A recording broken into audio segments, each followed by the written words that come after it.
ನಮಸ್ತೆ ಸ್ನೇಹಿತರೆ, ಇವತ್ತಿನ ಒಂದು ತರಗತಿಗೆ ಸ್ವಾಗತವನ್ನ ಕೋರ್ತಾ ಇದ್ದೇನೆ. ನೀವು ಇಲ್ಲಿ ಗಮನಿಸ್ತಾ ಇದ್ದೀರಾ, ಕರ್ನಾಟಕ ಆರ್ಥಿಕ ಸಮೀಕ್ಷೆ ಬಿಡುಗಡೆ ಆಗಿರುವಂತದ್ದು. ಕರ್ನಾಟಕ ಆರ್ಥಿಕ ಸಮೀಕ್ಷೆಯಲ್ಲಿ ಗ್ರಾಮೀಣ ಅಭಿವೃದ್ಧಿಗೆ ಸಂಬಂಧಪಟ್ಟಂತೆ ಯಾವೆಲ್ಲ ಮಾಹಿತಿಗಳಿದೆ ಅನ್ನೋದರ ಬಗ್ಗೆ ಚರ್ಚೆಯನ್ನ ಮಾಡ್ತಾ ಹೋಗ್ತೀವಿ ಇವತ್ತಿನ ಒಂದು ತರಗತಿ. ಯಾಕೆಂದ್ರೆ ಪರೀಕ್ಷಾ ದೃಷ್ಟಿಯಿಂದ ನೋಡೋದಾದ್ರೆ ಆರ್ಥಿಕ ಸಮೀಕ್ಷೆಯಲ್ಲಿ ಬಂದಿರುವಂತಹ ಹಲವಾರು ಅಂಶಗಳನ್ನ ನಾವು ಪರೀಕ್ಷಾ ಕ್ವಶನ್ ನಲ್ಲಿ ಗಮನಿಸ್ತಾ ಬರುತ್ತೆ. ಹಾಗಾಗಿ ಆರ್ಥಿಕ ಸಮೀಕ್ಷೆಯನ್ನ ನೋಡುವಂಥದ್ದು ಹಾಗೆ ಅದನ್ನ ಓದ್ಕೊಳ್ಳುವಂಥದ್ದು ಬಹಳ ಉಪಯುಕ್ತ ಅನ್ನುವಂಥದ್ದು. ಹಾಗಾಗಿ ಇದು ಆರ್ಥಿಕ ಸಮೀಕ್ಷೆ ಅನ್ನುವಂಥದ್ದು ಎಲ್ಲಾ ಸೆಕ್ಟರ್ಗಳಿಂದ ವಿಭಾಗಗಳಿಂದ ಬಂದಂತಹ ಒಂದು ಕೈಪಿಡಿ. ಇದು 2023-24 ಒಂದು ಕೈಪಿಡಿ ಕರ್ನಾಟಕ ಸರ್ಕಾರದಿಂದ ಬಿಡುಗಡೆ ಆಗಿರುವಂಥದ್ದು. 700 ಪೇಜಸ್ ಇದೆ. 700 ಪೇಜಸ್ ಇದೆ. ಇಲ್ಲಿ ನಾವು 700 ಪೇಜಸ್ಗಳನ್ನ ಸ್ಟಡಿ ಮಾಡೋಕೆ ಹೋಗೋದಿಲ್ಲ. ನಾವು ಓದ್ತಾ ಇರುವಂಥದ್ದು ಗ್ರಾಮೀಣ ಅಭಿವೃದ್ಧಿ ಪಂಚಾಯತ್ ರಾಜ್ ಇಲಾಖೆಗೆ. ಹಾಗಾಗಿ ಗ್ರಾಮೀಣ ಅಭಿವೃದ್ಧಿಗೆ ಸಂಬಂಧಿಸಿದಂತೆ ಯಾವ ಅಂಶಗಳಿದೆ ಅನ್ನೋದ್ರ ಬಗ್ಗೆ ಚರ್ಚೆಯನ್ನ ಮಾಡ್ತಾ ಹೋಗೋಣ. ಇಲ್ಲಿ ಅಧ್ಯಾಯ 4ರಲ್ಲಿ ಇಲ್ಲಿ ಕೆಲವಷ್ಟು ಅಧ್ಯಾಯಗಳು ಬರುತ್ತೆ. ಅಧ್ಯಾಯ 4ರಲ್ಲಿ ಗ್ರಾಮೀಣ ಅಭಿವೃದ್ಧಿಗೆ ಸಂಬಂಧಪಟ್ಟಂತಹ ಮಾಹಿತಿಗಳಿದೆ. ಅದನ್ನ ಚರ್ಚೆಯನ್ನ ಮಾಡ್ತಾ ಹೋಗೋಣ. ನೋಡಿ, ಅಧ್ಯಾಯ 4ರಲ್ಲಿ ತಿಳಿಸ್ತಾ ಹೋಗುತ್ತೆ ಗ್ರಾಮೀಣ ಅಭಿವೃದ್ಧಿಗೆ ಸಂಬಂಧಪಟ್ಟಂತೆ. ಇಲ್ಲಿ ಪರಿಚಯವನ್ನ ಕೊಡಲಾಗಿದೆ. ಅದರ ಅಂಶ ನಾನು ಕೆಲವೊಂದು ಪಾಯಿಂಟ್ಸ್ ಗಳನ್ನ ನಾನು ಇಲ್ಲಿ ಒಂದು ಹೈಲೈಟ್ ಅನ್ನ ಮಾಡಿರುವಂಥದ್ದು. ಇದು ಪರೀಕ್ಷಾ ದೃಷ್ಟಿಯಿಂದ ಬಹಳ ಇಂಪಾರ್ಟೆಂಟ್ ಆಗೋದ್ರಿಂದ ನೋಡ್ತಾ ಹೋಗ್ಬೋದು. ನೋಡಿ, ಕೆಲವರು ಬಾರಿ ಹೇಳ್ತವೆ ನಾವು 4023 ಪಂಚಾಯತಿಗಳಿದೆ, 4000 ಎಷ್ಟು ಪಂಚಾಯತಿಗಳಿದೆ ಅನ್ನೋದ್ರ ಬಗ್ಗೆ ನಮ್ಗೆ ಅರಿವಿರೋದಿಲ್ಲ. ಹಾಗಾಗಿ 2023-24ನೇ ಸಾಲಿನಲ್ಲಿ ಬಿಡುಗಡೆಯಾದಂತಹ ಒಂದು ಅಂಶವನ್ನ ನೋಡೋದಾದ್ರೆ, ಮೊದಲನೇದಾಗಿ ನೋಡಿ, ಕರ್ನಾಟಕದಲ್ಲಿ ಪ್ರಸ್ತುತವಾಗಿ ಇರುವಂತಹ ಪಂಚಾಯತಿಗಳು ಎಷ್ಟಿದೆ? 5954 ಪ್ರಸ್ತುತವಾಗಿ ಪಂಚಾಯತಿ ಇರುವಂತದ್ದು ನೆನ್ಪಿಟ್ಕೋಬೇಕಾಗತ್ತೆ. ಪ್ರಸ್ತುತವಾಗಿ ಗ್ರಾಮ ಪಂಚಾಯಿತಿಗಳ ಸಂಖ್ಯೆ ಎಷ್ಟು ಅಂತ ಬಂದಾಗ 5954. ಹಾಗೆ ತಾಲೂಕು ಪಂಚಾಯಿತಿಗಳನ್ನ ನೋಡೋದಾದ್ರೆ 239 ತಾಲೂಕು ಪಂಚಾಯಿತಿ, ಹಾಗೆ 31 ಜಿಲ್ಲೆ ಇದೆ, 31 ಜಿಲ್ಲಾ ಪಂಚಾಯಿತಿಯನ್ನ ಗಮನಿಸುವಂತ. ಇಲ್ಲಿ ಕೆಲವೊಂದು ಅಂಶಗಳನ್ನು ಕೊಟ್ಟಿದ್ದಾರೆ. ಸಂವಿಧಾನದ 73ನೇ ತಿದ್ದುಪಡಿಯ ಮೂಲಕವಾಗಿ ಪಂಚಾಯತ್ ರಾಜ್ ಕಾಯ್ದೆಯನ್ನ ತೆಗೆದುಕೊಂಡು ಬಂದಿವಿ, ಹಾಗೆ ಅದಕ್ಕೆ ಕೊಟ್ಟಂತಹ ಅನುಷ್ಠಾನವನ್ನ ಮಾಡಿದೀವಿ ಅನ್ನುವಂಥ ಬಗ್ಗೆ ಪರಿಚಯವನ್ನ ಕೊಡಲಾಗಿದೆ. ನಂತರದಲ್ಲಿ ಗಮನಿಸ್ತಾ ಬನ್ನಿ, ಗ್ರಾಮೀಣ ಅಭಿವೃದ್ಧಿ ಕಾರ್ಯಕ್ರಮಗಳ ಬಗ್ಗೆ ತಿಳಿಸ್ತಾರೆ. ನೋಡಿ, ಗ್ರಾಮೀಣ ಅಭಿವೃದ್ಧಿ ಕಾರ್ಯಕ್ರಮಗಳು ಯಾವ್ಯಾವ ಬರುತ್ತೆ, ಗ್ರಾಮ ಪಂಚಾಯಿತಿಯ ಕಾರ್ಯಗಳೇನು, ಅದೆಲ್ಲವನ್ನ ನಾವು ಹಿಂದಿನ ಒಂದು ವಿಡಿಯೋದಲ್ಲಿ ಚರ್ಚೆಯನ್ನ ಮಾಡ್ತಾ ಇದ್ವಿ. ಸಿಲೆಬಸ್ಗೆ ಸಂಬಂಧಪಟ್ಟಂತಹ ವಿಡಿಯೋಸ್ಗಳು ನೀವು ಗ್ರಾಮ ಪಂಚಾಯಿತಿಯ ಸಿಲೆಬಸ್ಗಳನ್ನ ನೋಡ್ತಾ ಹೋದ್ರೆ ನಿಮ್ಗೆ ಅಲ್ಲಿ ಮಾಹಿತಿ ಅನ್ನುವಂಥದ್ದು ಸಿಗುತ್ತೆ. ಹಾಗೆ ಇಲ್ಲೂ ಕೂಡ ಕೊಡಲಾಗಿದೆ ಗ್ರಾಮೀಣ ಅಭಿವೃದ್ಧಿಯ ಕಾರ್ಯಕ್ರಮಗಳು ಏನೇನಿದೆ ಅನ್ನೋದ್ರ ಬಗ್ಗೆನೂ ಕೂಡ ಕೊಡಲಾಗಿದೆ. ನೋಡಿ, ಕುಡಿಯುವ ನೀರಾಗಿರ್ಬೋದು, ಸ್ವಚ್ಛ ಹಾಗೂ ಬೀದಿ ದೀಪಗಳು ಹೊಂದಿರುವಂತಹ ರಸ್ತೆಗಳು, ವಸತಿ ಸೌಕರ್ಯಗಳಾಗಿರ್ಬೋದು, ನೈರ್ಮಲ್ಯತೆಗೆ ಸಂಬಂಧಪಟ್ಟಂಥದ್ದು, ಉದ್ಯೋಗವನ್ನ ಕಲ್ಪಿಸಿಕೊಡುವಂಥದ್ದು, ಆರ್ಥಿಕ ಚಟುವಟಿಕೆಗಳ ಸುಧಾರಣೆ ಮಾಡುವಂಥದ್ದು, ಇದೆಲ್ಲವೂ ಕೂಡ ಒಂದು ಗ್ರಾಮೀಣ ಅಭಿವೃದ್ಧಿ ಕಾರ್ಯಕ್ರಮದಲ್ಲಿ ಬರುವಂಥದ್ದು. ಸಂಪನ್ಮೂಲಗಳ ಕೊರತೆ ಆದಾಗ ಯುವ ಜನರನ್ನ ಸೇರಿಸುವಂಥದ್ದು, ಭಾಗವಹಿಸುವಂಥದ್ದು, ಇದೆಲ್ಲವೂ ಕೂಡ ಒಂದು ಗ್ರಾಮೀಣ ಅಭಿವೃದ್ಧಿ ಕಾರ್ಯಕ್ರಮದಲ್ಲಿ ಬರುವಂಥದ್ದು. ಹಾಗೆ ಮುಂದುವರಿದು ಇಲ್ಲಿ 2023-24ನೇ ಸಾಲಿನ ಒಂದು ಆಯವ್ಯಯವನ್ನ ಕೊಳ್ಳಲಾಗಿದೆ. ಇಲ್ಲಿ ಯಾವ ಇಲಾಖೆಗಳಿಗೆ ಎಷ್ಟು ಕೋಟಿ ದುಡ್ಡನ್ನ ನೀಡಲಾಗಿದೆ ಪ್ರಸಕ್ತ ವರ್ಷದಲ್ಲಿ ಅನ್ನುವಂಥದ್ದು ಮಾಹಿತಿಯನ್ನ ಕೊಟ್ಟಿದ್ದಾರೆ. ಇದು ಅಂಕಿಅಂಶಗಳು ನಿಮ್ಗೆ ಹೆಚ್ಚಿನದಾಗಿ ಕೇಳೋದಿಲ್ಲ, ಹಾಗಾಗಿ ನಾನು ಇದನ್ನ ಸ್ಕಿಪ್ ಮಾಡ್ತಾ ಇದ್ದೇನೆ. ನಂತರದಲ್ಲಿ ಕೆಲವೊಂದು ಯೋಜನೆಗಳ ಮಾಹಿತಿ ಅನ್ನುವಂಥದ್ದು ನೀವು ನೋಡ್ತಾ ಬರ್ತೀರಾ. ನೋಡಿ, ಇಲ್ಲಿ ಜಲಜೀವನ್ ಮಿಷನ್, ಗ್ರಾಮೀಣ ಕುಡಿಯುವ ನೀರು ಮತ್ತು ನೈರ್ಮಲ್ಯ ಇಲಾಖೆಗೆ ಸಂಬಂಧಪಟ್ಟಂಥದ್ದು. ಆಮೇಲೆ ನಂತರ ಬಾಪೂಜಿ ಶ್ಯಾಮ್ ಪ್ರಸಾದ್ ಅವರ ಮುಖರ್ಜಿ ಅರ್ಬನ್ ಮತ್ತು ರೂರಲ್ ಅಭಿಯಾನಕ್ಕೆ ಸಂಬಂಧಪಟ್ಟಿರುವಂಥದ್ದು ಕೆಲವೊಂದು ಮಾಹಿತಿಗಳು ನೀವು ಇಲ್ಲ ಒಂದಿಷ್ಟು ಗಮನಿಸಬಹುದು.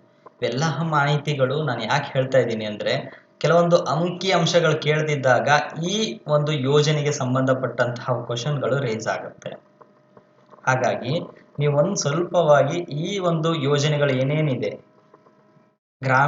ರಾಷ್ಟ್ರೀಯ ಗ್ರಾಮೀಣ ಉದ್ಯೋಗ ಭರವಸೆ ಯೋಜನೆ ಅನ್ನುವಂಥದ್ದು, ಇದೆಲ್ಲ ಕೂಡ ಒಂದು ಯೋಜನೆ. ಇದು ಯಾವ ಸ್ಥಾಪನೆ ಶುರು ಆಯಿತು, ಇದರ ಬಗ್ಗೆ ಎಲ್ಲ ಮಾಹಿತಿಯನ್ನ ನೀವು ಸ್ವಲ್ಪ ಓದ್ಕೋಬೇಕಾಗುತ್ತೆ. ನಂತರದಲ್ಲಿ ಮುಂದುವರಿದು ನೋಡೋದಾದ್ರೆ ಇನ್ನು ಸಾಕಷ್ಟು ಮಾಹಿತಿಗಳನ್ನ ಕೊಟ್ಟಿರುವಂಥದ್ದು ಇಲ್ಲಿ ಆಯವ್ಯಯಕ್ಕೆ ಸಂಬಂಧಪಟ್ಟಂತೆ. ನಾನು ಇದರ PDF ಅನ್ನುವಂಥದ್ದು ನಿಮ್ಮ ಟೆಲಿಗ್ರಾಮ್ ಚಾನಲ್ ನಲ್ಲಿ ಹಾಕ್ತೇನೆ, ಅಲ್ಲಿಂದ ನೀವು ಸಾಕಷ್ಟು ಮಾಹಿತಿಯನ್ನ ಪಡೆದುಕೊಳ್ಬಹುದು. ನೋಡಿ, ಇಲಾಖೆ ಕೈಗೊಂಡಿರುವಂತಹ ಉತ್ತಮ ಕಾರ್ಯಕ್ರಮಗಳ ವಿವರಗಳು ಬಹಳ ಇಂಪಾರ್ಟೆಂಟ್ ಆಗುತ್ತೆ. ಕೆಲವೊಂದು ಗ್ರಾಮೀಣ ಅಭಿವೃದ್ಧಿ ಕಾರ್ಯಕ್ರಮಗಳನ್ನ ಜಾರಿಗೆ ತರಲಾಗುತ್ತೆ. ಯಾವುದು? ಅರಿವು ಕೇಂದ್ರ ಅನ್ನೋದು ಅಂದ್ರೆ ಗ್ರಂಥಾಲಯಕ್ಕೆ ಸಂಬಂಧಪಟ್ಟಂತೆ ಒಂದು ಕಾರ್ಯಕ್ರಮವನ್ನ ತೆಗೆದುಕೊಂಡು ಬಂದಿದ್ದಾರೆ. ಅರಿವು ಕೇಂದ್ರ ಇದು ಪ್ರಶಸ್ತವಾಗಿ ಒಟ್ಟು 5895 ಗ್ರಾಮ ಪಂಚಾಯಿತಿಯಲ್ಲಿ ಸಾಕಷ್ಟು ಪಂಚಾಯಿತಿಗಳನ್ನ ಇದು ಅಳವಡಿಸಿಕೊಂಡಿರುವಂಥದ್ದು. 5383 ಗ್ರಾಮ ಪಂಚಾಯಿತಿಗಳನ್ನ ಒಂದು ಡಿಜಿಟಲ್ ಗ್ರಂಥಾಲಯಗಳಾಗಿ ಪರಿವರ್ತಿಸುವಂತಹ ಒಂದು ಕಾರ್ಯಕ್ರಮ ಅರಿವು ಕೇಂದ್ರ ಅನ್ನುವಂಥದ್ದು. ಅರಿವು ಕೇಂದ್ರ ಇದು ಕೂಡ ಪರಿಸರ ದೃಷ್ಟಿಯಿಂದ ಬಹಳ ಇಂಪಾರ್ಟೆಂಟ್ ಆಗುತ್ತೆ. ಇನ್ನೊಂದು ಬಹಳ ಇಂಪಾರ್ಟೆಂಟ್ ವಿಷಯ ಯಾವುದು? ಗ್ರಾಮ ಆರೋಗ್ಯ ಅಭಿಯಾನವನ್ನು ಕೂಡ ಆರಂಭಿಸಿರುವಂತಹದ್ದು. ನಾನು ಕೆಲವೊಂದು ಪಾಯಿಂಟ್ಸ್ ಗಳನ್ನ ನಾನು ಮೆನ್ಷನ್ ಮಾಡಿ ಹಾಕಿದ್ದೀನಿ. ಗ್ರಾಮ ಆರೋಗ್ಯ ಅಭಿಯಾನವನ್ನ ಕೂಡ ಪ್ರಾರಂಭಿಸಲಾಗಿದೆ. ನರೇಗಾ ಕಾರ್ಮಿಕರಲ್ಲಿ ಅಸಾಂಕ್ರಾಮಿಕ ರೋಗಗಳನ್ನ ಪ್ರಾರಂಭಿಕವಾಗಿ ಹಂತದಲ್ಲಿ ತಡೆಗಟ್ಟುವಂತಹ ಒಂದು ಉದ್ದೇಶದಿಂದ ಈ ಗ್ರಾಮ ಆರೋಗ್ಯ ಅಭಿಯಾನವನ್ನ ಮಾಡಿರುವಂಥದ್ದು. ಹಾಗೆ 31 ಜಿಲ್ಲೆಗಳಲ್ಲಿ ಕಾರ್ಮಿಕರಿಗೆ ಆರೋಗ್ಯ ಕಿಟ್ ಅನ್ನ ವಿತರಿಸಿರುವಂತದ್ದು. ಹಾಗೆ ಅಲ್ಲಿ ನರೇಗಾ ಯೋಜನೆಯಡಿ ಯಾರೆಲ್ಲ ಈ ಕಾರ್ಯಕ್ರಮದಲ್ಲಿ ಭಾಗವಾಗಿ ಇರ್ತಾರೋ, ಅಥವಾ ಈ ಕಾರ್ಮಿಕರು ನರೇಗಾ ಯೋಜನೆಯಲ್ಲಿ ಯಾರೆಲ್ಲ ಕೆಲಸ ಮಾಡ್ತಾ ಇರ್ತಾರೋ ಅವರಿಗೆ ಒಂದು ಉಚಿತವಾದಂತಹ ಪ್ರಸಕ್ತ ವರ್ಷದಲ್ಲಿ ರಕ್ತದೊತ್ತಡ ಆಗಿರ್ಬೋದು, ಮಧುಮೇಹ ಪರೀಕ್ಷೆ ಆಗಿರ್ಬೋದು, ಇವೆಲ್ಲವೂ ಕೂಡ ಒಂದು ಆರೋಗ್ಯ ತಪಾಸಣೆ ಮಾಡುವಂಥದ್ದು. ಇದೆಲ್ಲ ಕೂಡ ಒಂದು ಕಾರ್ಯಕ್ರಮವನ್ನ ತಂದಿರುವಂಥದ್ದು. ಗ್ರಾಮ ಆರೋಗ್ಯ ಬಹಳ ಇಂಪಾರ್ಟೆಂಟ್ ಆಗೋದ್ರಿಂದ ಸ್ವಲ್ಪ ನೋಡ್ಬೇಕಾಗತ್ತೆ. ಹಾಗೆ ಗ್ರಾಮೀಣ ಆವಿಷ್ಕಾರ ನಿಧಿ ಅನ್ನುವಂಥದ್ದು ಕೂಡ ನಾವು ನೋಡ್ತಾ ಹೋಗ್ಬೇಕು. ನಂತರ ಗ್ರಾಮೀಣ ವಸತಿಗೆ ಸಂಬಂಧಪಟ್ಟಂತೆ ಯಾವೆಲ್ಲ ವಸತಿ ಯೋಜನೆಗಳು ಇಲ್ಲಿ ಬಂದಿದ್ದಾವೆ ಅನ್ನೋದನ್ನ ಮುಂದೆ ಹೇಳ್ತಾ ಹೋಗ್ತೇನೆ. ನೋಡಿ, ಬಹಳ ಇಂಪಾರ್ಟೆಂಟ್ ಆಗುವಂಥದ್ದು. ನೋಡಿ, ಕಳೆದ 3 ವರ್ಷಗಳಿಂದ ಹಾಗೂ ಪ್ರಸಕ್ತ ವರ್ಷದಲ್ಲಿ ನವೆಂಬರ್ 2023ರ ಅಂತ್ಯದವರೆಗೆ ಒಂದು ಬಸವ ವಸತಿ ಯೋಜನೆ, ಪ್ರಧಾನ ಮಂತ್ರಿ ಆವಾಸ್ ಯೋಜನೆ, ದೇವರಾಜ್ ಅರಸ್ ವಸತಿ ಯೋಜನೆ, ಅಂಬೇಡ್ಕರ್ ನಿವಾಸ್ ಯೋಜನೆ, ಇವೆಲ್ಲವೂ ಕೂಡ ಪ್ರಚಲಿತವಾಗಿ ಇರುವಂಥದ್ದು. ನಿವೇಶನಗಳನ್ನ ನೀಡ್ತಾ ಬಂದಿದ್ದಾರೆ. ನಿವೇಶನಗಳನ್ನ ನೀಡ್ತಾ ಬಂದಿರೋದ್ರಿಂದ ಇವೆಲ್ಲ ಯೋಜನೆಗಳನ್ನ ಮಾಹಿತಿಯನ್ನ ನೀವು ಕಲೆ ಹಾಕಬೇಕಾಗತ್ತೆ, ಮಾಹಿತಿಯನ್ನ ನೋಡ್ಬೇಕಾಗತ್ತೆ. ಇನ್ನು ಗ್ರಾಮೀಣ ಮೂಲ ಸೌಕರ್ಯಕ್ಕೆ ಸಂಬಂಧಪಟ್ಟಂತೆ ಕರ್ನಾಟಕ ಗ್ರಾಮೀಣ ಮೂಲಭೂತ ಸೌಕರ್ಯ ಅಭಿವೃದ್ಧಿ ನಿಯಮಿತ KRIDL ಅದರ ಬಗ್ಗೆ ಸ್ವಲ್ಪ ಮಾಹಿತಿಯನ್ನ ನೀವು ಕಲೆ ಹಾಕಬೇಕು ಅನ್ನುವಂಥದ್ದು ತಿಳಿಸ್ತಾ ಹೋಗ್ತೇನೆ. ಇನ್ನು ನಂತರ ನೋಡಿ, 15ನೇ ಹಣಕಾಸು ಆಯೋಗ ಬಹಳ ಇಂಪಾರ್ಟೆಂಟ್ ಆಗುತ್ತೆ. 15ನೇ ಹಣಕಾಸು ಆಯೋಗ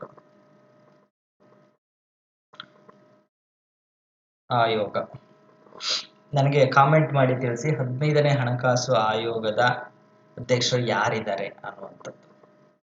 ನೋಡಿ, 15ನೇ ಹಣಕಾಸು ಆಯೋಗ ಗ್ರಾಮೀಣ ಸ್ಥಳೀಯ ಸಂಸ್ಥೆಗಳಿಗೆ ರು 2490 ಕೋಟಿಯನ್ನ ಕೊಟ್ಟಿರುವಂಥದ್ದು. 15ನೇ ಹಣಕಾಸು ಆಯೋಗ ಎಷ್ಟು ಕೊಟ್ಟಿದೆ ಅಂದ್ರೆ 2490 ಕೋಟಿ ಕೊಟ್ಟಿರುವಂಥದ್ದು. ಈ ಪೈಕಿ ಗ್ರಾಮ ಪಂಚಾಯಿತಿ, ತಾಲೂಕು ಪಂಚಾಯಿತಿ ಹಾಗೂ ಜಿಲ್ಲಾ ಪಂಚಾಯಿತಿಗಳಿಗೆ ಕ್ರಮವಾಗಿ ನೋಡಿ, ಕೋಟಿಗಳನ್ನ ಲೆಕ್ಕಾಚಾರ ಮಾಡೋಕ್ಕಿಂತ ನಾವು ಪರ್ಸೆಂಟೇಜ್ ವೈಸ್ ನೋಡ್ತಾ ಹೋಗ್ತೇವೆ. ಗ್ರಾಮ ಪಂಚಾಯಿತಿಗೆ 85%, ತಾಲೂಕು ಪಂಚಾಯಿತಿಗೆ 10% ಹಾಗೂ ಜಿಲ್ಲಾ ಪಂಚಾಯಿತಿಗೆ 5%. ಒಟ್ಟು ಟೋಟಲ್ ಆಗಿ ಕೊಟ್ಟಿರುವಂಥದ್ದು 2,490 ಕೋಟಿಗಳು. ಇದರಲ್ಲಿ 85% ಗ್ರಾಮ ಪಂಚಾಯಿತಿಗೆ, ಹಾಗೆ ತಾಲೂಕು ಪಂಚಾಯಿತಿಗೆ 10%, ಹಾಗೆ 5% ಜಿಲ್ಲಾ ಪಂಚಾಯಿತಿಗೆ ನಿಧಿಯನ್ನ ಕೊಟ್ಟಿರುವಂಥದ್ದು. ಬಹಳ ಇಂಪಾರ್ಟೆಂಟ್ ಆಗುತ್ತೆ. 15ನೇ ಹಣಕಾಸಿನ ಶಿಫಾರಸು ಅಂತ ಬಂದಾಗ ಯಾವುದು ಮಾಹಿತಿ ಅನ್ನುವಂಥದ್ದು ನಾವು ನೋಡ್ತಾ ಬರಬೇಕಾಗುತ್ತೆ. ಇದು 15ನೇ ಹಣಕಾಸಿಗೆ ಸಂಬಂಧಪಟ್ಟಂತೆ. ಹಾಗೆ ಕುಡಿಯುವ ನೀರಿಗೆ ಸಂಬಂಧಪಟ್ಟಂತೆ ಒಂದು ಮಾಹಿತಿ ಬಂದಿರುವಂಥದ್ದು.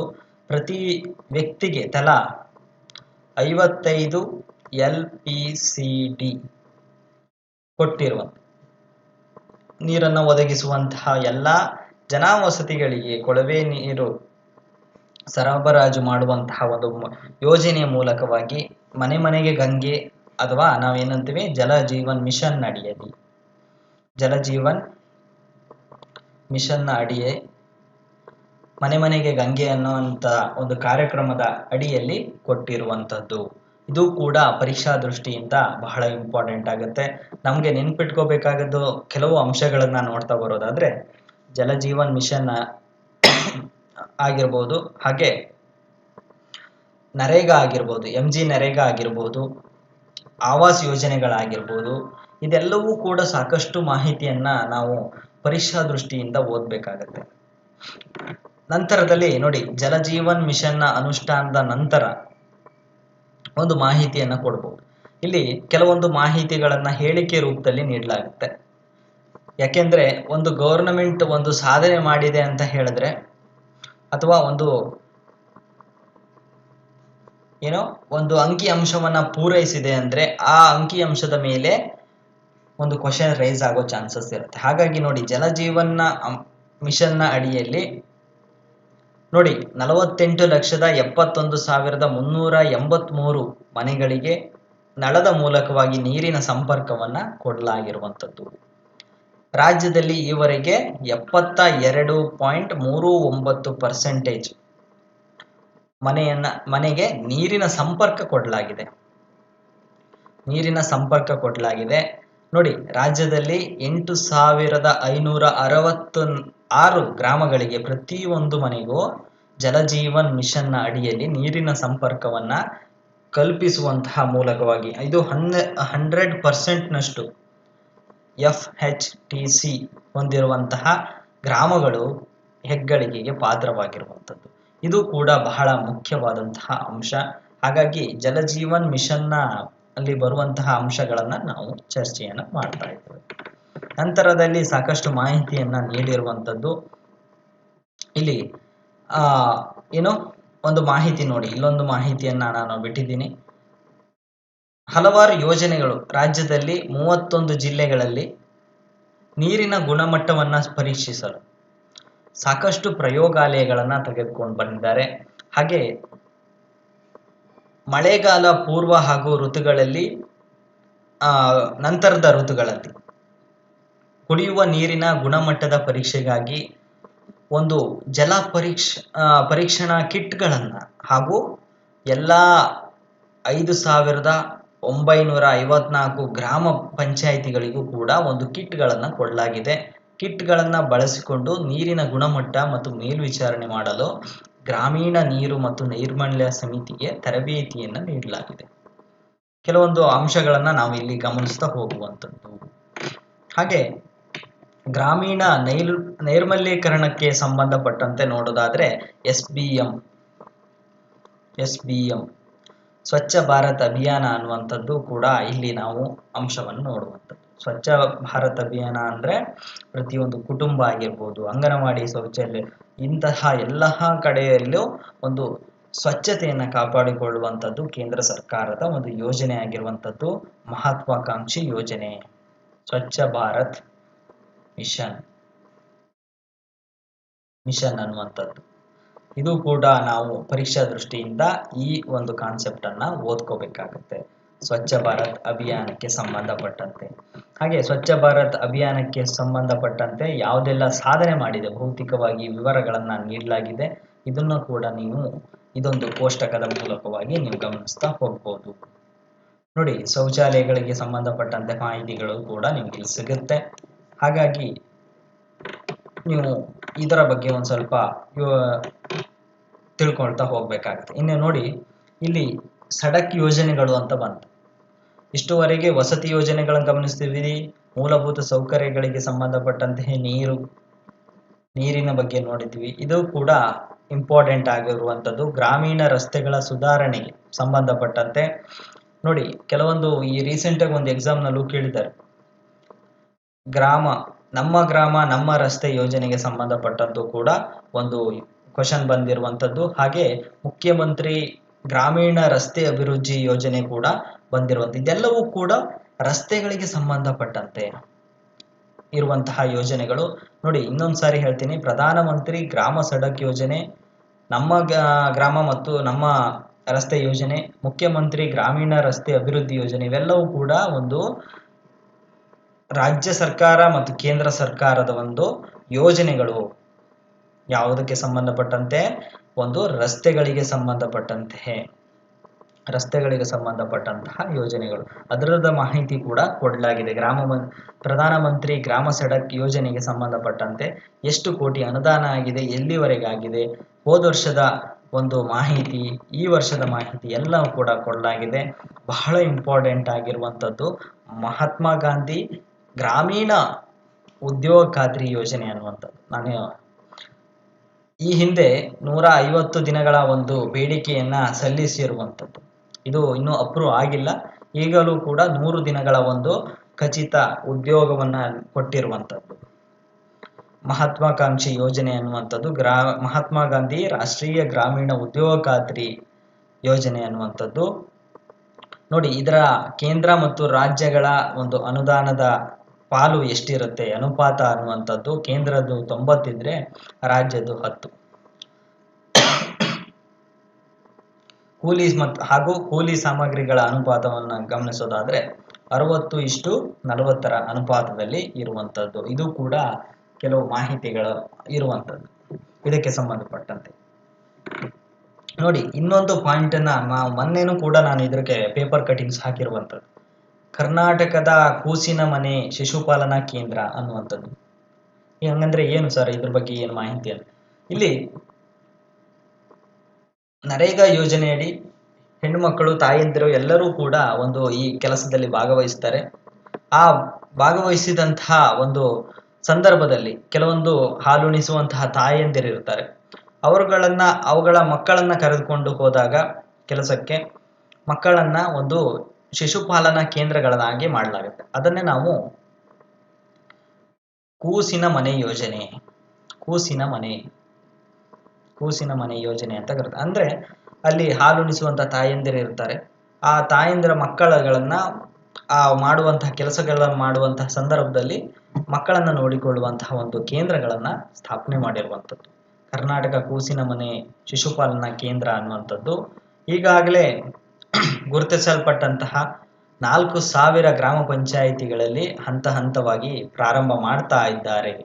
ನರೇಗಾ ಕಾರ್ಯಕ್ರಮದಲ್ಲಿ ತೊಡಗಿರುವಂತಹ ಮಹಿಳಾ ಕಾರ್ಮಿಕರು ಮತ್ತು ತಮ್ಮ ಶಿಶುಗಳ ಪಾಲನೆಯಾಗಿ ಪರಿತಾಪವನ್ನ ನೋಡ್ತಾ ಇರುವಂಥದ್ದು. ನಾವು ಕೆಲವೊಂದು ಬಾರಿ ಕೆಲಸ ಮಾಡುವ ಸಂದರ್ಭದಲ್ಲಿ ಮಕ್ಕಳು ಅಳ್ತಾರೆ, ಕೆಲವೊಂದು ತಾಯಿಯಂದಿರು ಹಿಡ್ಕೊಂಡ್ಲೇಬೇಕಾಗುತ್ತೆ. ಇಂಥ ಸಂದರ್ಭದಲ್ಲಿ ಈ ಒಂದು ಶಿಶುಪಾಲನಾ ಕೇಂದ್ರಗಳು ಸಹಾಯಕ್ಕೆ ಬರುವಂಥದ್ದು. ನಿರಂತರವಾಗಿ ಸಂತಸದಿಂದ ಒಂದು ಕೆಲಸವನ್ನ ಸಾಗಿಸಲು ಈ ಒಂದು ಕೇಂದ್ರಗಳು ಸಹಾಯ ಮಾಡುವಂಥದ್ದು.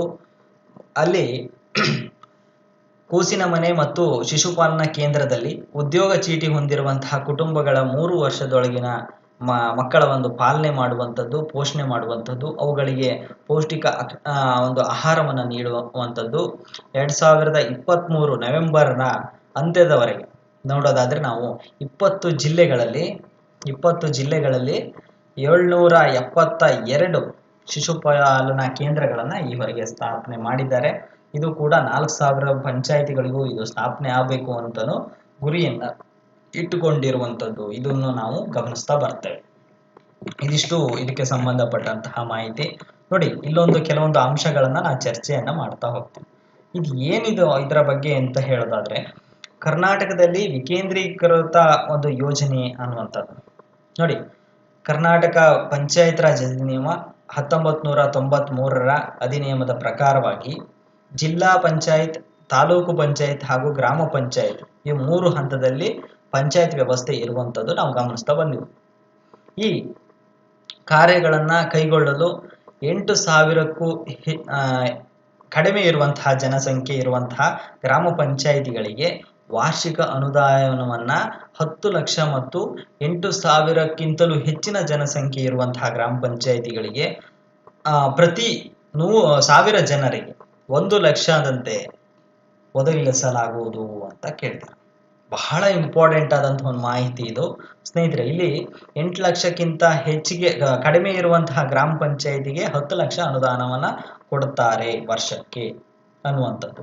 ಇನ್ನು 8 ಲಕ್ಷಕ್ಕಿಂತನೂ ಜಾಸ್ತಿ ಇರುವಂತಹ ಒಂದು 8 ಲಕ್ಷ ಅಲ್ಲ, 8,000 8,000ಕ್ಕೂ ಹೆಚ್ಚಿಗೆ ಇರುವಂತಹ ಒಂದು ಜನಸಂಖ್ಯೆಗೆ ಎಷ್ಟು ಕೊಡಲಾಗುತ್ತೆ? ಪ್ರತಿ 1,000 ಜನರಿಗೆ 1 ಲಕ್ಷದಂತೆ ಅನುದಾನವನ್ನ ನೀಡ್ತಾ ಇರುವಂಥದ್ದು. 2023-24ರಲ್ಲಿ ರು 1,202.18 ಕೋಟಿಯಷ್ಟು ಗ್ರಾಮ ಪಂಚಾಯಿತಿಗೆ ಈವರೆಗೆ ಹಂಚಿಕೆ ಮಾಡಿರುವಂಥದ್ದು. ಇದರ ಒಂದು ಅಂಕಿ ಅಂಶದ ಆಧಾರವಿಟ್ಟುಕೊಂಡು ಹಂಚಿಕೆ ಮಾಡಿರುವಂಥದ್ದು. ಇದು ಯಾಕೆ ಇಂಪಾರ್ಟೆಂಟ್ ಆಗುತ್ತೆ ಅಂದ್ರೆ, ಗ್ರಾಮ ಪಂಚಾಯಿತಿಗೆ ಪ್ರತಿ ವರ್ಷವೂ ಕೂಡ ಅನುದಾನ ಬಿಡುಗಡೆ ಆಗುತ್ತೆ. ಮುಂಚೆ ಹೇಗೆ ಮಾಡ್ತಿದ್ರು ಅಂದ್ರೆ 10 ಲಕ್ಷ ಕೊಡ್ತಾ ಇದ್ರು, ಪ್ರತಿ ಗ್ರಾಮ ಪಂಚಾಯಿತಿಗೆ 10 ಲಕ್ಷ ಅನುದಾನವನ್ನ ಕೊಡ್ತಾ ಇದ್ರು. ಬಟ್ ಈ ವರ್ಷದಲ್ಲಿ ಸ್ವಲ್ಪ ಮಾಡಿಫೈ ಮಾಡಿದ್ದಾರೆ. 8,000ಕ್ಕಿಂತ ಕಡಿಮೆ ಇರುವಂತಹ ಒಂದು ಗ್ರಾಮ ಪಂಚಾಯಿತಿಗೆ 10 ಲಕ್ಷವನ್ನ ಕೊಡುವಂಥದ್ದು. 8,000ಕ್ಕಿಂತ ಜಾಸ್ತಿ ಇದ್ರೆ 1,000 ಜನಸಂಖ್ಯೆಗೆ 1 ಲಕ್ಷ. ಈ 12 ಲಕ್ಷ ಜನಸಂಖ್ಯೆ ಇತ್ತು, 12,000 ಜನಸಂಖ್ಯೆ ಇತ್ತು ಅಂದ್ರೆ 12 ಲಕ್ಷ ಬರುವಂಥದ್ದು. 10,000 ಜನಸಂಖ್ಯೆ ಇತ್ತು ಅಂದ್ರೆ 10 ಲಕ್ಷ ಬರುವಂಥದ್ದು. ಇದು ಒಂದು ಮಾಹಿತಿ ನಾವು ನೋಡ್ತಾ ಬರುವಂಥದ್ದು. ಇನ್ನು ನೋಡಿ, ಇದಲ್ಲದೆ ನಾವು ಗ್ರಾಮ ಪಂಚಾಯಿತಿಗೆ ಅನುದಾನ ಯಾವ ರೀತಿಯಾಗಿ ಅವರು ಪಡ್ಕೋಬಹುದು ಅನ್ನೋದು ಕೂಡ ಆ ಮಾಹಿತಿಯನ್ನ ಕೊಟ್ಟಿರುವಂಥದ್ದು. ನೋಡಿ, ಗ್ರಾಮ ಪಂಚಾಯಿತಿ ಕಟ್ಟಡಗಳು, ಭೂಮಿಯ ತೆರಿಗೆ, ನೀರಿನ ದರ, ಮನೋರಂಜನಾ ತೆರಿಗೆ, ವಾಹನ ಜಾಹೀರಾತು, ಸಂಗ್ರಹಣೆ, ಮಾರುಕಟ್ಟೆ ಶುಲ್ಕ ಸಂಗ್ರಹಿಸುವುದು, ಬಸ್ ನಿಲ್ದಾಣಗಳಲ್ಲಿ ಶುಲ್ಕ ಮತ್ತು ಜಾನುವಾರುಗಳನ್ನು ಮೇಯಿಸುವ ಬಗ್ಗೆ ತೆರಿಗೆ, ಇದೆಲ್ಲವೂ ಕೂಡ ಗ್ರಾಮ ಪಂಚಾಯಿತಿಗೆ ವಹಿಸಿಕೊಟ್ಟಿದ್ದಾರೆ. ಗ್ರಾಮ ಪಂಚಾಯಿತಿಗೆ ಒಂದು ತೆರಿಗೆಯ ಮೂಲಕವಾಗಿ ನೀವು ಎಲ್ಲವನ್ನ ಸಂಗ್ರಹಣೆ ಮಾಡ್ಕೊಳ್ಳಿ, ಇದಕ್ಕೆ ಗ್ರಾಮ ಪಂಚಾಯಿತಿಗೆ ದುಡ್ಡನ್ನ ಮಾಡ್ಕೊಳ್ಳಿ ಅನ್ನುವಂಥದ್ದು ಮಾಹಿತಿಯನ್ನ ಕೊಟ್ಟಿದ್ದಾರೆ. ಇನ್ನೊಂದು ಇಂಪಾರ್ಟೆಂಟ್ ವಿಷಯ ಏನಿದೆ ಅಂದ್ರೆ, ತಾಲೂಕು ಮತ್ತು ಜಿಲ್ಲಾ ಪಂಚಾಯಿತಿಗಳು ಎರಡು ಏನಿದೆ, ಇತರರು ಬಳಸುವಂತಹ ತಮ್ಮ ಆಸ್ತಿಯ ಮೇಲೆ ಶುಲ್ಕ ವಿಧಿಸುವಂತಹ ಅನುಮತಿಯನ್ನ ನೀಡಲಾಗಿರುತ್ತೆ. ಆದರೆ ತೆರಿಗೆಯನ್ನ ವಿಧಿಸಲು ಇವರಿಗೆ ಅಧಿಕಾರವಿರೋದಿಲ್ಲ ಅನ್ನುವಂಥದ್ದು. ಅಂದ್ರೆ ತಾಲೂಕು ಮತ್ತು ಜಿಲ್ಲಾ ಪಂಚಾಯಿತಿಗಳ ಎರಡು ಏನಿದೆ, ಪಂಚಾಯಿತಿ ವ್ಯವಸ್ಥೆ ಏನಿದೆ, ಆಸ್ತಿ ಮೇಲೆ ಶುಲ್ಕವನ್ನು ವಿಧಿಸಲು ಅವಕಾಶ ಇದೆ, ಆದ್ರೆ ತೆರಿಗೆ ವಿಧಿಸಲು ಅವರಿಗೆ ಅವಕಾಶ ಇಲ್ಲ ಅನ್ನುವಂಥದ್ದು ಮಾಹಿತಿ ಇದರಲ್ಲಿ ಕೊಡಲಾಗಿದೆ. ಹಾಗೆ ಗ್ರಾಮ ಪಂಚಾಯತ್ ಮತ್ತು ತಾಲೂಕು ಪಂಚಾಯಿತಿಗಳು ಭೂಮಿ ಆದಾಯದ ಮೇಲೆ ಸೆಸ್ನಿಂದ ಆದಾಯವನ್ನ ನೀವು ಪಡ್ಕೊಳ್ಬಹುದು. ಆದ್ರೆ ಸ್ಟಾಂಪ್ ಸೆಸ್ ಏನಿದೆ, ಸ್ಟಾಂಪ್ ಸರ್ಚಾರ್ಜ್ ಏನಿದೆ, ಆ ಸರ್ಚಾರ್ಜ್ ಮಾತ್ರ ಸರ್ಕಾರಕ್ಕೆ ಹೋಗುವಂಥದ್ದು. ಸರ್ಚಾರ್ಜ್ ಅನ್ನ ವಿಧಿಸುತ್ತೆ ಅನ್ನುವಂಥ ರಾಜ್ಯ ಸರ್ಕಾರಕ್ಕೆ ಹೋಗುವಂಥದ್ದು. ನೀವು ಸೆಸ್ ಅನ್ನ ಪಡ್ಕೊಳ್ಳಿ, ಭೂಮಿ ಆದಾಯದಿಂದ ಸೆಸ್ ಅನ್ನ ಪಡ್ಕೊಳ್ಳಿ, ಆದ್ರೆ ಸ್ಟಾಂಪ್ ಮೇಲೆ ಬಂದಂತಹ ಒಂದು ಸುಂಕ ಏನಿದೆ ಅದು ರಾಜ್ಯ ಸರ್ಕಾರಕ್ಕೆ ಹೋಗುವಂಥದ್ದು. ಇದು ನಾವು ಬಹಳ ಮುಖ್ಯವಾದ ಅಂಶವನ್ನ ನಾವು ಇಲ್ಲಿ ಗಮನಿಸ್ತಾ ಬರ್ತೇವೆ. ನಂತರದಲ್ಲಿ ಮಾಹಿತಿಗಳು ಇನ್ನೊಂದು ಇರುವಂಥದ್ದು, ಗ್ರಾಮ ಪಂಚಾಯಿತಿಗೆ ಕಾಯ್ದೆಗೆ ಸಂಬಂಧಪಟ್ಟಂತೆ ಸೆಕ್ಷನ್ 309(4)ರಲ್ಲಿ ತಳಮಟ್ಟದ ಜನವಸತಿ ಸಭೆಗಳ ಮೂಲಕವಾಗಿ ಸಿದ್ಧಪಡಿಸಬೇಕಾದಂತಹ ಒಂದು ಕಾರ್ಯತಂತ್ರವನ್ನ ಸ್ಪಷ್ಟವಾಗಿ ಉಲ್ಲೇಖಿಸಲಾಗಿದೆ ಅನ್ನುವಂಥದ್ದು. ಹಾಗೆ ಯೋಜನಾ ಪ್ರಸ್ತಾಪವನ್ನ ಗ್ರಾಮ ಪಂಚಾಯಿತಿ ಅಥವಾ ಜಿಲ್ಲಾ ಪಂಚಾಯಿತಿ ಹಾಗೆ ತಾಲೂಕು ಪಂಚಾಯಿತಿ ಮಟ್ಟದಲ್ಲಿ ಒಂದು ಅಭಿವೃದ್ಧಿ ಸಮಿತಿಗಳಲ್ಲಿ ಪರಿಶೀಲನೆ ಮಾಡಬೇಕು. ಅವಶ್ಯಕತೆ ಇರುವಂತಹ ಒಂದು ಧನ ಸಹಾಯಗಳ ಆಧಾರದ ಮೇಲೆ ಗ್ರಾಮ ಪಂಚಾಯಿತಿ ಮಟ್ಟದಲ್ಲಿ ಒಂದು ದೂರದೃಷ್ಟಿ ಯೋಜನೆಯನ್ನ ಸಿದ್ಧಪಡಿಸಬೇಕು ಅನ್ನುವಂಥದ್ದು ಕೂಡ ಮಾಹಿತಿಯನ್ನ ಕೊಟ್ಟಿದ್ದಾರೆ. ಇದಿಷ್ಟು ಅದಕ್ಕೆ ಸಂಬಂಧಪಟ್ಟಂತಹ ಮಾಹಿತಿ. ಇನ್ನೂ ಒಂದಿಷ್ಟು ಅಂಶಗಳಿದೆ, ನೋಡೋಣ, ಚರ್ಚೆಯನ್ನು ಮಾಡೋಣ. ಇಲ್ಲಿ ಜಿಲ್ಲಾ ವಲಯಕ್ಕೆ ಸಂಬಂಧಪಟ್ಟಂತೆ ಕೆಲವೊಂದಿಷ್ಟು ಅನುದಾನಗಳನ್ನ ಕೊಡಲಾಗಿದೆ. ಇಲ್ಲಿ ಕೆಲವೊಂದು ಮಾರ್ಕ್ ಅನ್ನ ಮಾಡಿದ್ದೀನಿ ನಾನು. ಜಿಲ್ಲಾ ಅನುದಾನ ಎಷ್ಟೆಷ್ಟು ಬಂದಿದೆ, ಯಾವ್ಯಾವ ಅಂಶಗಳನ್ನ ನಾವು ಗಮನಿಸ್ತಾ ಬರುವಂಥದ್ದು, ಇದರೆಲ್ಲ PDF ಇರುವಂಥದ್ದು. ಇದಿಷ್ಟು ಈ ಅಂಶದಲ್ಲಿ ನಾವು ನೋಡ್ತಾ ಬರುವಂಥದ್ದು. ಇನ್ನೊಂದು, ಗ್ರಾಮ ಪಂಚಾಯಿತಿಗೆ ಇನ್ನಿತರ ಆದಾಯ ಯಾವ ರೀತಿಯಾಗಿ ಮಾಡ್ಕೋಬಹುದು ಅನ್ನುವಂಥದ್ದು ಒಂದು ಅಂಶವನ್ನ ಇಲ್ಲಿ ತಿಳಿಸಿರುವಂಥದ್ದು. ನೋಡಿ, ಗ್ರಾಮ ಪಂಚಾಯಿತಿ ಇತರ ಸಂಪನ್ಮೂಲಗಳನ್ನ ಹೆಚ್ಚಿಸಿಕೊಳ್ಳಬೇಕಾದಂತಹ ಒಂದು ಕ್ರಮಗಳು ಯಾವ ರೀತಿಯಾಗಿ. ನೋಡಿ, ಗ್ರಾಮ ಪಂಚಾಯಿತಿ ತೆರಿಗೆಯನ್ನ ಹೆಚ್ಚು ಮಾಡ್ಕೋಬಹುದು ನೀವು, ಅಥವಾ ಅಲ್ಲಿರುವಂತಹ ಅಂಶ ತೆರಿಗೆ, ಸುಂಕ ಇವುಗಳನ್ನ ಪರಿಷ್ಕರಿಸಿ ನೀವು ಒಂದು ಸ್ವಲ್ಪ ಜಾಸ್ತಿ ಮಾಡಿಕೊಂಡ್ರೆ ನಿಮಗೂ ಕೂಡ ಗ್ರಾಮ ಪಂಚಾಯಿತಿಯ ಅನುಕೂಲ ಆಗುತ್ತೆ ಅನ್ನುವಂಥದ್ದು. ಹಾಗೆ ಗ್ರಾಮ ಪಂಚಾಯಿತಿಯ ಮಿತಿಯಲ್ಲಿರುವಂತಹ ಒಂದು ಮಾರುಕಟ್ಟೆ ಮೌಲ್ಯವನ್ನ ಆಧರಿಸಿ ಕಟ್ಟಡ ಮತ್ತು ಭೂ ತೆರಿಗೆಗಳನ್ನ ನೀವು ಪರಿಶೀಲನೆ ಮಾಡ್ಕೊಳ್ಳಿ. ಹಾಗೆ ಗ್ರಾಮ ಪಂಚಾಯಿತಿ ಪ್ರದೇಶದಲ್ಲಿ ಇರುವಂತಹ ಮೊಬೈಲ್ ಟವರ್ ಆಗಿರ್ಬೋದು, ವಿಂಡ್ ಎನರ್ಜಿ ಆಗಿರ್ಬೋದು, ಅಥವಾ ವಿದ್ಯುತ್ ಉತ್ಪಾದನಾ ಘಟಕಗಳಾಗಿರ್ಬೋದು, ಸೌರಶಕ್ತಿಯ ಒಂದು ಮೂಲಗಳಾಗಿರ್ಬೋದು, ಇವೆಲ್ಲವರ ಮೇಲೆ ಒಂದು ತೆರಿಗೆಯನ್ನ ವಿಧಿಸಿ ನೀವು ಒಂದು ಆದಾಯವನ್ನ ಪಡ್ಕೋಬಹುದು ಅನ್ನುವಂಥದ್ದು ಕೂಡ ಈ ಒಂದು ಕೈಪಿಡಿಯಲ್ಲಿ ತಿಳಿಸಿರುವಂಥದ್ದು. ಇದಿಷ್ಟು ಇವತ್ತಿನ ಒಂದು ಮಾಹಿತಿ ಸ್ನೇಹಿತರೆ. ಕೆಲವೊಂದು ಮಾಹಿತಿಗಳು, ಅಂಕಿಅಂಶಗಳು ಹೆಚ್ಚಿನದಾಗಿರುತ್ತೆ ಈ ಅಂಶಗಳು. ಹಾಗಾಗಿ ಇದರಲ್ಲಿ ಆಯ್ದ ಅಂಶಗಳನ್ನ ನಾನು ಇವತ್ತು ಚರ್ಚೆಯನ್ನ ಮಾಡಿರುವಂಥದ್ದು. ಎಲ್ಲ ಮಾಹಿತಿ ನಿಮ್ಗೆ ಇಷ್ಟ ಆಗಿದೆ ಅಂತ ಭಾವಿಸ್ತೇನೆ. ನಾನು ಓದಿದ್ದು ಒಂದೇ ಅಲ್ಲ, ಜೊತೆಗೆ ನೀವು ಕೂಡ ಇದನ್ನ 2 ಬಾರಿ ಒಂದ್ಸರಿ ಗಮನಿಸಬೇಕು. ಯಾಕೆ ಅಂದ್ರೆ ಪರೀಕ್ಷಾ ದೃಷ್ಟಿಯಿಂದ ಸಾಕಷ್ಟು ಬೆನಿಫಿಟ್ ಇರೋದ್ರಿಂದ, ನೀವು ಇದನ್ನ ಸಾಕಷ್ಟು ಮಾಹಿತಿ ಇರೋದ್ರಿಂದ ಇದರ ಒಂದು PDF ಅನ್ನುವಂಥದ್ದು ಟೆಲಿಗ್ರಾಮ್ನಲ್ಲಿ ಹಾಕಿರ್ತೀನಿ, ಅಲ್ಲಿ ನೀವು ಗಮನಿಸ್ಕೊಳ್ಳಿ. ಹಾಗೆ ಈ ಮಾಹಿತಿ ಇಷ್ಟ ಆಗಿದ್ರೆ, ನಿಮಗೆ ಇದು ಒಂದು ಚರ್ಚೆಯನ್ನು ಮಾಡಿರುವಂಥದ್ದು, ಇದು ನಿಮ್ಗೆ ಇಷ್ಟ ಆಗಿದ್ರೆ ಒಂದು ಲೈಕ್ ಬಟನ್ನ ಪ್ರೆಸ್ ಮಾಡಿ ಅಂತ ಹೇಳ್ತಾ, ಕ್ಲಾಸ್ ನೋಡಿದ್ದಕ್ಕೆ thank you one and all.